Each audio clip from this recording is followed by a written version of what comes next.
kesempatannya. Ada 3 hal yang mau saya katakan. Pertama, berwasiat kepada Paroki Santo Yosef yang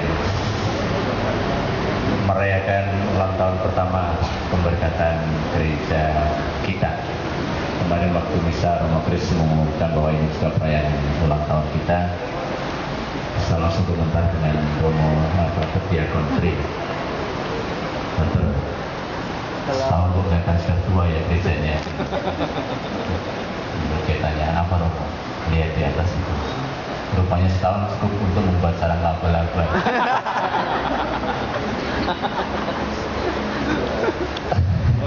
Saya mengatakan demikian.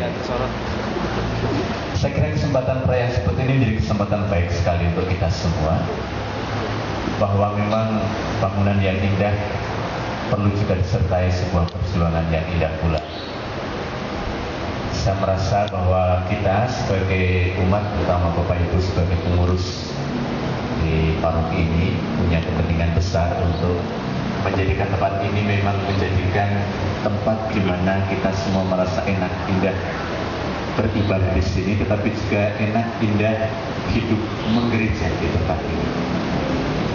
Sekedar untuk mengingatkan kita bahwa kita sedang dalam tahapan sinode tertentu. 2 tahun yang lalu kita sedang sosialisasi 2 tahun, dan tahun ini kita masuk pada tahap yang lebih lagi, yang disebut oleh kita sebagai tahun buku.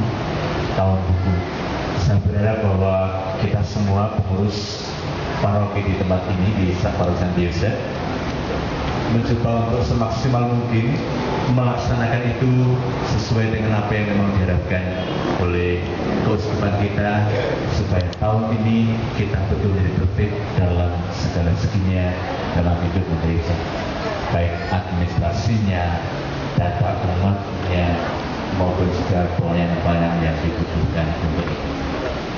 Maka sambil mengucapkan berwasiat atas ulang tahun ini, sekaligus mohon mari supaya tahun buku ini untuk paroki kita dihidupkan baik-baik. Saya kira masih ada beberapa PR yang masih kita perlu lakukan, program dan pastoral data yang rasanya masih perlu digenjot supaya bisa tidak hanya dikumpulkan tapi bisa dibuat dan kemudian dilaksanakan untuk kita. Itu yang pertama. Yang kedua, tabisan baik imam maupun diakon, apalagi yang ditabiskan itu adalah imam diosesan, diakon diosesan, bagi gereja lokal keuskupan kita terutama, ini adalah suatu peristiwa yang sungguh-sungguh berharga. Karena kita sebagai gereja lokal, gereja setempat merasa bahwa ini muncul, bertumbuh dan berkembanglah gembala-gembala di paroki di keuskupan ini yang siap tadi dikatakan oleh Romo Kris untuk memberikan diri utuh bagi gereja ini. Maka kita bersyukur, betul-betul bersyukur kepada Allah karena tabisan Romo Gono dan kelima diakon kita. Mari kita dukung sebaik mungkin supaya Romo Gono mampu menghayati imamatnya dengan sebaik-baiknya. Begitu juga kelima diakon kita bisa membentuk diri sedemikian rupa sehingga pada saatnya nanti memang siap untuk kemudian ditabiskan imam. Mungkin ada yang berkomentar, loh, Bengkulu itu kan bukan parokinya Projo, Jambi, ada yang di Jambi. Frater Paulus terkenal dengan Frater Black di Jambi. Romo Diakon Tri akan ke Bengkulu. Kami di Korea, kami di Dewan Imam berpikir bahwa baik paroki-paroki yang sudah ditangani oleh imam-imam diosesan maupun atau paroki yang masih ditangani oleh kongregasi tetap menjadi kepentingan kita semua. Maka kebetulan Bengkulu selama ini baik frater maupun imam diosesan belum pernah masuk ke sana. Jambi begitu juga.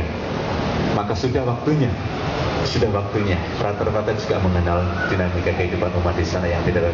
Romo Kris yang mengatakan itu juga adalah wilayah kita keuskupan ini. Ke depan pasti itu akan menjadi akan menjadi pelayanan bagi imam-imam diocesan. Maka bersyukurlah untuk kita semua atas peristiwa tahbisan ini.